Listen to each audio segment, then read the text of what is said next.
ಓಂ ಗುರುಭ್ಯೋ ನಮಃ. ಗುರು ಶ್ರೀ ರಾಘವೇಂದ್ರ ಸ್ವಾಮಿ ನಮಃ. ಸಮಸ್ತ ಕನ್ನಡ ನಾಡಿನ ಜನತೆಗೆ ನಾನು ನಿಮ್ಮ ಪಂಡಿತ್ ಸಾಯಿ ಸ್ವರೂಪ್ ದೀಕ್ಷಿತ್ ಮಾಡುತ್ತಿರುವ ನಮಸ್ಕಾರಗಳು. ಇವತ್ತಿನ ಈ ಒಂದು ವಿಡಿಯೋದಲ್ಲಿ 2026 ಏಪ್ರಿಲ್ ತಿಂಗಳ ಒಂದು ಕುಂಭರಾಶಿಯ ಮಾಸ ಭವಿಷ್ಯ ಏನಿದೆ ಅಂತ ನಾವು ನೋಡ್ಕೊಳ್ಳೋಣ ಬನ್ನಿ. ಯಾರೆಲ್ಲ ಈ ಒಂದು ವಿಡಿಯೋ ನೋಡ್ತಾ ಇದ್ದೀರೋ ಕೊನೆವರೆಗೂ ವಿಡಿಯೋ ನೋಡಿ ಹಾಗೂ ಹೆಚ್ಚಿನ ವಿಡಿಯೋಗಳಿಗಾಗಿ ನಮ್ಮ ಒಂದು ಯೂಟ್ಯೂಬ್ ಚಾನಲ್ನ ಲೈಕ್ ಮಾಡಿ, ಶೇರ್ ಮಾಡಿ ಹಾಗೂ ಸಬ್ಸ್ಕ್ರೈಬ್ ಮಾಡಿ. ಮೊದಲನೇದಾಗಿ ಹಣಕಾಸಿನ ವಿಚಾರದಲ್ಲಿ ನಾವು ನೋಡೋದಾಯ್ತು ಅಂತ ಹೇಳಿದ್ರೆ, ಕುಂಭರಾಶಿಯವರಿಗೆ ಈ ತಿಂಗಳು ಹಣಕಾಸಿನ ವಿಚಾರದಲ್ಲಿ ದೊಡ್ಡ ಬದಲಾವಣೆಗಳು ಕಾಣಿಸುವಂಥದ್ದಿದೆ.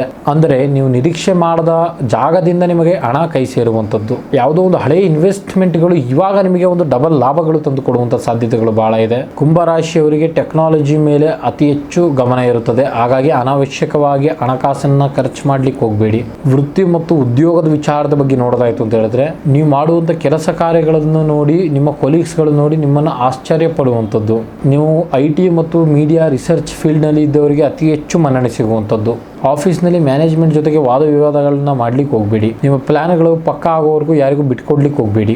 ಯಾಕಂದ್ರೆ ನಿಮ್ಮ ಐಡಿಯಾನ ಮೇನ್ ಆಗಿ ಕದಿಯೋರು ಬಹಳ ಜನ ಇರ್ತಾರೆ. ಇನ್ನು ವ್ಯವಹಾರದ ಬಗ್ಗೆ ಹೇಳೋದಾಯ್ತು ಅಂತ ಹೇಳಿದ್ರೆ, ಕುಂಭರಾಶಿಯವರಿಗೆ ಆನ್ಲೈನ್ ನಲ್ಲಿ ಮಾಡುವಂತ ಒಂದು ಟೆಕ್ನಾಲಜಿ ವ್ಯಾಪಾರಗಳಿಗೆ ಭರ್ಜರಿ ಲಾಭ ಸಿಗುವಂಥದ್ದಿದೆ. ಕುಂಭರಾಶಿಯಲ್ಲಿ ಇರುವಂತವರಿಗೆ ಈ ತಿಂಗಳು ಯಾವುದಾದ್ರೂ ಒಂದು ಹೊಸ ಸ್ಟಾರ್ಟ್ಅಪ್ ಅಥವಾ ಯಾವುದಾದ್ರೂ ಒಂದು ಕೆಲಸ ಕಾರ್ಯಗಳು ಸ್ಟಾರ್ಟ್ ಮಾಡಬೇಕು ಅಂತ ಅನ್ಕೊಂಡಿದ್ರೆ ಈ ತಿಂಗಳು ಅತಿ ಹೆಚ್ಚು ನಿಮಗೆ ಶ್ರೇಯಸ್ಸು ಸಿಗುವಂಥದ್ದು. ಪಾರ್ಟ್ನರ್ಶಿಪ್ ಬಿಸ್ನೆಸ್ ನಲ್ಲಿ ಸಣ್ಣ ಪುಟ್ಟ ಏರುಪೇರು ಗೊಂದಲಗಳಿರಬಹುದು. ಕುಳಿತುಕೊಂಡು ಮಾತನಾಡಿದರೆ ಎಲ್ಲ ಬಗೆಹರಿಯುತ್ತದೆ. ಎಕ್ಸ್ಪೋರ್ಟ್ ಇಂಪೋರ್ಟ್ ವ್ಯಾಪಾರಿಗಳಿಗೆ ಈ ತಿಂಗಳು ಒಳ್ಳೆಯ ವ್ಯಾಪಾರ ಸಿಗುವಂಥದ್ದು.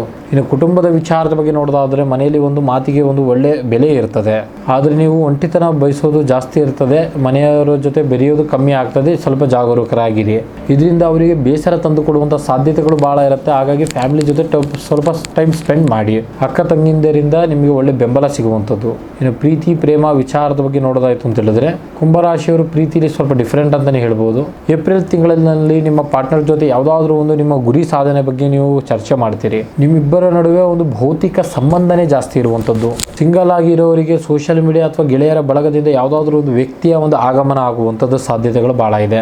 ದಾಂಪತ್ಯದ ನಡುವೆ ಪ್ರೀತಿ ಇರ್ತದೆ, ಆದರೆ ಪರಸ್ಪರ ಸ್ಪೇಸ್ ಕೊಡೋದನ್ನ ಮರಿಬೇಡಿ. ಇನ್ನು ಆರೋಗ್ಯದ ವಿಚಾರದಲ್ಲಿ ನೋಡೋದಾಯ್ತು ಅಂತ ಹೇಳಿದ್ರೆ, ಕುಂಭರಾಶಿಯವರಿಗೆ ಸ್ನಾಯುಗಳ ನೋವು ಇಲ್ಲ ಅಂತ ಹೇಳಿದ್ರೆ ಇಮ್ಮಡಿ ನೋವು ಕಾಣಿಸಿಕೊಳ್ಳುವಂಥ ಸಾಧ್ಯತೆ ಲಕ್ಷಣಗಳು ಬಹಳ ಇರುತ್ತದೆ. ಆದ್ದರಿಂದ ಅತಿಯಾದಂಥ ಸ್ಟ್ರೆಸ್ಗಳನ್ನ ತಗೊಳ್ಳಿಕ್ಕೆ ಹೋಗಬೇಡಿ. ಅದು ನಿಮ್ಮ BP ಮೇಲೆ ಪರಿಣಾಮ ಬೀಳುವಂಥದ್ದು. ಸರಿಯಾದ ಸಮಯಕ್ಕೆ ವೇಳೆಗೆ ನಿದ್ರೆ ಮಾಡಿ. ಮಲಗುವ ಮುನ್ನ ಕಾಲುಗಳಿಗೆ ಒಳ್ಳೆಯ ಮಸಾಜ್ ಮಾಡಿಕೊಂಡು ನಿದ್ರೆ ಮಾಡಿ, ಒಳ್ಳೆ ನಿದ್ದೆ ಬರುತ್ತದೆ. ನಿಮಗೆ ಅದೃಷ್ಟ ಹೆಚ್ಚಾಗಬೇಕು ಅಂದರೆ ಶನಿವಾರದಂದು ಆಂಜನೇಯ ಸ್ವಾಮಿ ದೇವಸ್ಥಾನಕ್ಕೆ ಭೇಟಿ ನೀಡಿ ವಿಳೆದೆಲೆ ಹಾರವನ್ನು ಆಂಜನೇಯ ಸ್ವಾಮಿ ದೇವಸ್ಥಾನಕ್ಕೆ ಅರ್ಪಣೆ ಮಾಡಿ. ಮನೆಯಲ್ಲಿ ಸಂಜೆ ಹೊತ್ತು ಲವಂಗದ ಧೂಪವನ್ನು ಹಾಕಿ, ಇದರಿಂದ ನೆಗೆಟಿವ್ ಎನರ್ಜಿಗಳು ಮನೆಯಿಂದ ಹೊರಗೆ ಹೋಗ್ತವೆ. ಪ್ರತಿದಿನ ಶನೀಶ್ವರ ದೇವಾಯ ನಮ ಎನ್ನುವ ಮಂತ್ರವನ್ನು 108 ಬಾರಿ ಜಪ ಮಾಡಿ. ಇದಾಗಿತ್ತು ಕುಂಭರಾಶಿಯವರ ಏಪ್ರಿಲ್ ತಿಂಗಳ ಮಾಸ ಭವಿಷ್ಯ. ನಿಮ್ದು ಕೂಡ ಕುಂಭರಾಶಿ ಆಗಿದ್ದರೆ ಜೈ ಆಂಜನೇಯ ಸ್ವಾಮಿ ಎಂದು ಕಮೆಂಟ್ ಬಾಕ್ಸ್ನಲ್ಲಿ ಕಮೆಂಟ್ ಮಾಡಿ ಹಾಗೂ ನಿಮ್ಮ ಸ್ನೇಹಿತರ ಬಳಗಕ್ಕೆ ಈ ಒಂದು ವಿಡಿಯೋನ ಶೇರ್ ಮಾಡಿ. ನಿಮ್ಮ ಜೀವನದ ಸಮಸ್ಯೆಗಳು ಯಾವುದೇ ಇರಲಿ, ಪ್ರೀತಿ ಪ್ರೇಮದಲ್ಲಿ ತೊಂದರೆ, ಗಂಡ ಹೆಂಡತಿ ಸಮಸ್ಯೆ, ಮನೆಯಲ್ಲಿ ಆಸ್ತಿ ವಿಚಾರ, ಕೋರ್ಟ್ ಕೇಸ್, ಜಾಗ ಜಮೀನು, ಮಾನಸಿಕ ಒತ್ತಡ, ಇನ್ನು ಮುಂತಾದ ಯಾವುದೇ ಸಮಸ್ಯೆ ಇರಲಿ ನೇರವಾಗಿ ಬಂದು ನಮ್ಮ ಮನೆಯ ವಿಳಾಸಕ್ಕೆ ಭೇಟಿ ನೀಡಿ. ಧನ್ಯವಾದಗಳು.